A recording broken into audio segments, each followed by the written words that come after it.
Marshalls, our buyers go to great lengths to find you great deals on great quality products. It's great. Everything here is great. We get the deals, you get the good stuff. Marshalls. Some luxury creams just sit on top of skin, but Olay goes 10 surface layers deep. Our clinically proven hydration beats the $500 cream to strengthen my skin for smoother, brighter results. Your best skin yet. Olay. Monday on ET, it's our retrospective with Zooey Deschanel. What's happening now? Parents are growing concerned about online predators after a man was arrested for finding his victims using Snapchat. A child psychologist tells us how to make those conversations easier for your child to understand. The triple digits continue this weekend, but a small pattern shift could lead to some isolated rain chances tomorrow and Sunday. We'll get you all those details and time it out coming up in a few. Shopping for dorm room essentials can add up quickly. We're going to show you some products for college-bound students to make them feel more comfortable without breaking the bank. The News at 5 starts right now. And right now at 5, this piece of paper. It's what likely saved a San Antonio teenager's life. She was taken at gunpoint, then driven across state lines. Tonight, her accused kidnapper is facing criminal charges. It all started in July on the 3rd when 61-year-old Stephen Robert Sablin of Claiborne, Texas, allegedly abducted the 13-year-old girl from here in San Antonio and sexually assaulted her. That kidnapping continued for more than 1,300 miles all the way to California. And that's where on July 9th, Sablin was taken into custody. It was that girl's brave actions that led to the arrest and her rescue. The U.S. Attorney's Office, Central District of California, says Sablin and the teen were at this laundromat in the Los Angeles area when she wrote the words, "Help me," on that piece of paper. She showed it when he was otherwise occupied, and a witness saw it, told her friend who works at the laundromat, and they called police. He come tell me, yeah, I think the girl need help. We have restaurant around here by the laundry, but they never open on Sunday. But I don't know why. My mouth open and tell him, oh, maybe they open 11, you can wait here. When an officer did get there, they saw the 13-year-old girl mouthing the words, "Help me," from inside Sablin's car. He was arrested. A search of his car turned up a pair of handcuffs, a BB gun, and that handwritten note. Sablin now charged with 1 count of kidnapping and 1 count of transportation of a minor with intent to engage in criminal sexual activity. If he's convicted, he faces up to life in prison. And that comes just 1 day after this disturbing case. A San Antonio man charged for allegedly sexually abusing a 10-year-old girl that he had tricked on Snapchat. Diego Cortez is a known sex offender, and yesterday he was charged with continuous sexual abuse of a child and child pornography. Investigators say he used Snapchat, geo-tracking, and a filter that made him look younger to lure a 10-year-old from her home. A second 13-year-old was found as well. And so many cases like these, they seem extraordinary, but they're actually happening more and more. And what can parents do beyond keeping tabs on apps, messages, and friends? Camelia Juarez spoke with a child psychologist about how to make those difficult conversations easier and age appropriate. We talk about this in a daily manner, so they feel that this is a normal conversation. Child psychiatrist Dr. Liz Marie Gonzalez Vega says talking to your child or teenager about online predators can be easier the more often you do it. Each day you have some sort of conversation with them, and they feel it is not that they're sitting me down to have this big conversation. The type of conversation also depends on your child's age. If they're younger, Dr. Gonzalez Vega recommends restricting their internet access as much as possible. It's kind of important for parents to have vision and control of what's happening on the other side. Talking to a younger child about the internet should be basic. Not be trustworthy on everyone, and that we don't give our personal information. Restrictions should continue as your child turns into a teen. This includes keeping their phone out of their bedroom at night and having all their social media passwords. Talking to your teenager is more about how they should behave online. We need to have that conversation of what is appropriate or not on sending on texts, on sending on phone conversations, not even with people unknown to us, but even the people that we know. Dr. Gonzalez Vega says the more you talk with your child, the more they will trust you during difficult times. So we talk about school, we talk about friends, we talk about boyfriends and girlfriends, right? We also talk about the difficult stuff, kind of safety, predators, or values in our home. Camelia Juarez, KSAT 12 News. Developing right now, a San Antonio man jailed on several charges has now died at the Bexar County Jail. A deputy at the jail says they interrupted Kiernan Williams during a suicide attempt. They began performing life-saving measures, but deputies could not save him. Williams was arrested back on January of 2020 for a deadly shooting at a bar in downtown San Antonio. 2 men were killed, 5 others injured. According to an affidavit, Williams pulled the gun after getting into an argument with one of those victims. Williams' other charges were burglary of vehicles and unauthorized use of a vehicle. San Antonio police investigating a shooting that left a man dead. They say that a man and his girlfriend were in the parking lot of the Woodspring Suites at I-35 and Utopia Boulevard when a person walked up to them and started bothering them. The boyfriend and that stranger ended up fighting. The stranger shot the boyfriend 3 times, killing him. The shooter, dressed all in black, drove off in a black car. Police are still investigating. Looking ahead to next Wednesday, we're going to be hosting a Fighting Fentanyl town hall. We're going to be speaking with experts on the dangers of fentanyl and what you can do to help people who encounter it. Our town hall will begin during our 6:30 show. You're going to be able to watch it on KSAT Plus, KSAT.com, and on our YouTube page. Taking a look outside, we'll have traffic on this Friday afternoon at 410 and McCullough. Traffic is moving along. No backups here for a change. Yep, and a lot of folks probably getting ready to kick off any of those weekend plans in and around San Antonio. Plan for it to still be hot, but we do have a couple of isolated rain chances that return to the forecast tomorrow and Sunday. 103 out there in Eagle Pass, 98 Leon Springs, a little bit closer to San Antonio, 103 in Lavernia, 102 in New Braunfels, 100 up in Bulverde. If you are stepping out for any Friday evening plans, expect it to still be hot. Temperatures gradually falling through the 90s under clear to mostly clear skies. Now, as we head into this weekend, those triple digits, they are not going anywhere. I do think we will be able to climb into the low 100s Saturday and into Sunday, but a small pattern shift does introduce very isolated chances for rain back into the forecast over the next 48 hours. Not going to be for everybody, but at least it's something. We'll get you all those details and time it out coming up in just a few. Thank you so much, Mia. Severe weather being seen in multiple states this week. Take a look at this. That is hail that is falling through a broken skylight at a Walmart in Wisconsin. This video taken yesterday also shows rain falling through the roof and flooding the floors there in that store. New at 5, the Federal Aviation Administration announcing that San Antonio International Airport is going to be getting $17 million in federal grants. That funding will allow for the airport to complete reconstruction projects on the taxiways. Airport officials say that these reconstruction projects are going to enhance the safety of aircrafts by reducing the risk of debris and pavement failure. The funding is also going to allow for the airport to add a 3rd terminal. That's right, a 3rd one by mid-2028. San Antonio's first ever space camp wrapping up today. Stellar Explorers is for students grades 6 through 12 who are interested in STEM, learning, and space.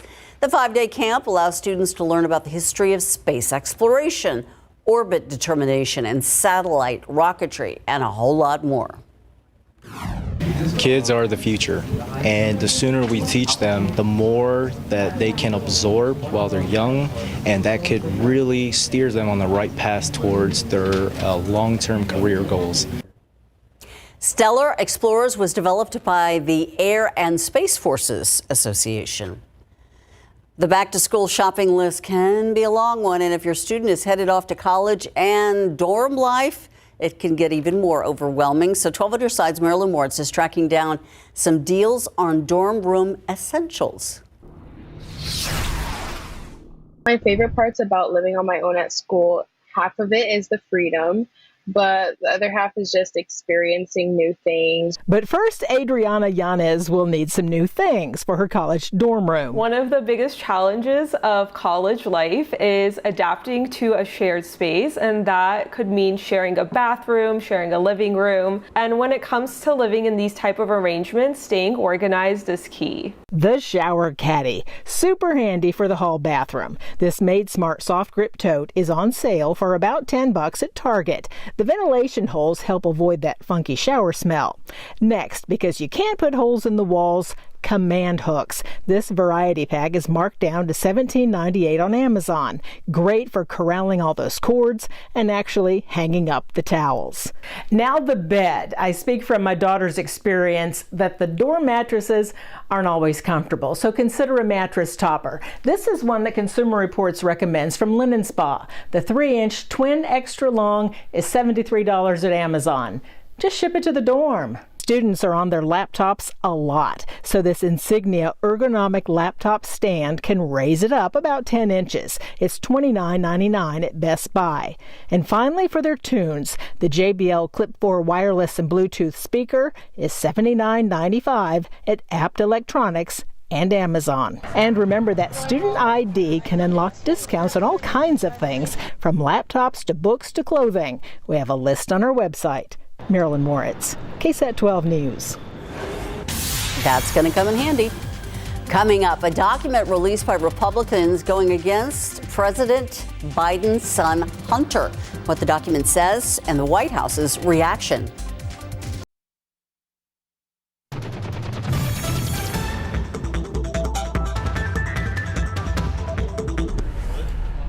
I'm Myra Arthur here in the newsroom with a look at what we're working on for the news at 6 o'clock today. Say so long to a longtime San Antonio landmark. The statue of an American Indian outside the Red McCombs dealership on Loop 410 is coming down. The history behind this statue and what we've learned about what will happen to it next. Plus, multiple closures could affect your plans this weekend, including yet another detour along the St. Mary's Strip. We'll tell you what to watch out for. All that and more today on the news at 6. Thank you, Myra. Now, a looming possible third indictment of former President Donald Trump. Special counsel Jack Smith's office now informing Trump that he is the target of an investigation into his efforts to overturn the 2020 election. As ABC's Ika Jachi explains, this all happening while a federal judge in Florida sets a trial date for charges on Trump's alleged mishandling of classified documents. Prosecutors with special counsel Jack Smith's office seen arriving at the federal courthouse in Washington, D.C. Thursday as the grand jury investigating former President Trump's efforts to overturn the 2020 election continues its work. The grand jury heard testimony from William Russell, a former White House aide who now works for Trump's presidential campaign. On Sunday, special counsel Jack Smith informing Trump by letter that he's a target in his investigation, writing that an indictment could be imminent. He was given until Friday to testify before the grand jury, which he did not do. The grand jury not meeting Friday. Sources tell ABC News that the target letter mentioned 3 federal crimes Trump could be charged with: conspiracy to commit an offense against or to defraud the United States, obstruction of an official proceeding, and conspiracy to deprive people of rights. All this as a Florida federal judge thwarts Trump's efforts to indefinitely delay his classified documents trial. Judge Eileen Cannon scheduling this trial for May 20th, a compromise date later than prosecutors had sought, but sooner than Trump wanted. Judge Cannon says the prosecution's request for a December trial was too soon, given the complexity of the case and the massive amount of evidence. Analysts say now the focus turns to jury selection. This is in the state of Florida, which is pretty heavily Republican leaning. It's really important probably for the prosecution not to have someone who just believes in Donald Trump, period, regardless of the facts, because the facts, at least as we know publicly, are pretty strong for the government. Trump's campaign called the trial date a setback for the DOJ, saying it will give Trump's legal team time to fight. In the meantime, Trump prepares for 2 other unrelated trials through next year. Ika Jachi, ABC News, Washington.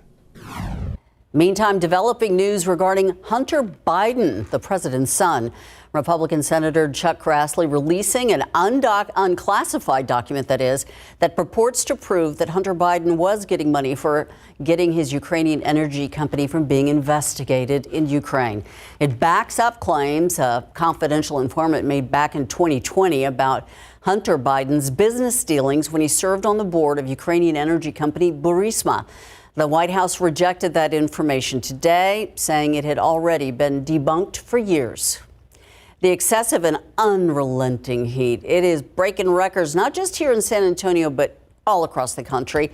Phoenix is on day 22 of temperatures above 110 degrees. In Miami, the city baking for 40 days now under heat indexes of more than 100 degrees. And then on top of the weather, they also have to worry about Saharan dust, making it even hazier and even hotter. The more we become consumed by it, our air quality worsens, then it'll become a bigger risk factor for us as a community. The sweltering heat isn't the only weather threat, though. Severe storms and flooding are possible today from Memphis to Atlanta and also in the Northeast. And there's wildfires. There's all kinds of stuff happening all over the place, but not here. Here, all we've got is the heat. And more heat. We've got the heat, and it's not going anywhere for the foreseeable future. But a small pattern change is in the works this weekend, and what that is expected to do, at least introduce a few isolated rain chances back into the forecast. Really only over the next 48 hours, so we're definitely going to cross our fingers and see what we can find out there before the upcoming weekend is over. So speaking of which, let's get you a look at your weather headlines. What we're going to be tracking here, not just this weekend, but into next week. The triple-digit heat, that's going to be the big thing, still affecting pretty much all of us over the next several days. But this heat high-pressure system that we've been talking about has been the main driver of our weather pattern, which is why it has been so hot. That is going to move ever so slightly west. It already is starting to, and that means that yes, a few isolated rain chances are in the works for us tomorrow afternoon and even more so into Sunday afternoon. But before we can get there, we're just once again left with scenes like this. Plenty of sunshine, not really a cloud in the sky here in San Antonio. 100 degrees right now. Today actually the 14th consecutive day in town where we have seen that thermometer climb to at least the century mark. We have mixed down a little bit more of that drier air though, which means feels like temperatures actually not all that bad right now. 103 in Pleasanton, 106 in Cotulla, it's 105 in Del Rio, just shy of the triple-digit mark over in Rock Springs this hour. Again, still is going to be hot for any Friday evening plans. As we head into our Saturday, we're going to start off in the mid to upper 70s. A few morning clouds, very similar to what we've seen over the past several mornings.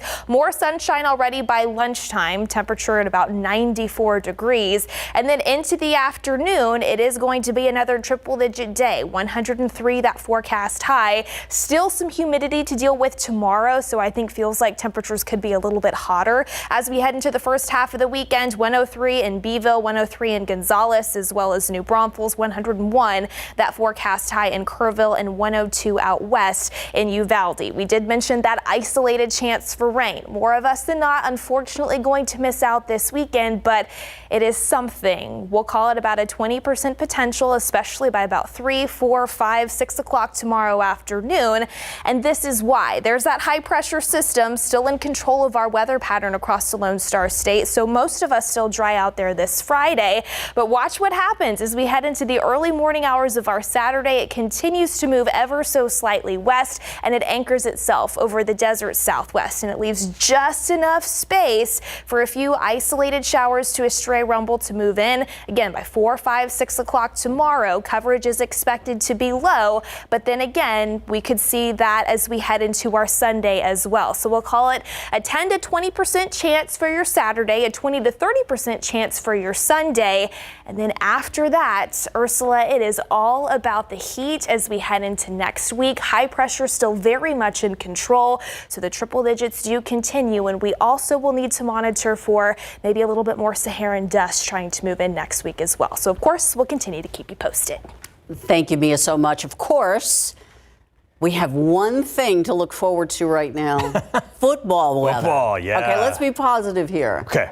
Remember when the Cowboys were really good? It's been a while, yeah. All right. You mean Super Bowl winning good, right? You remember that? Yeah, I do. It's been a while. But I'll tell you what, many feel, Ursula, the Dallas Cowboys have the defense that can lead them to another Super Bowl. Coming up, Ryan Clark, an ESPN NFL analyst, is all about the Cowboys D. Plus, USWNT, they will open World Cup play tonight with Vietnam. Coming up.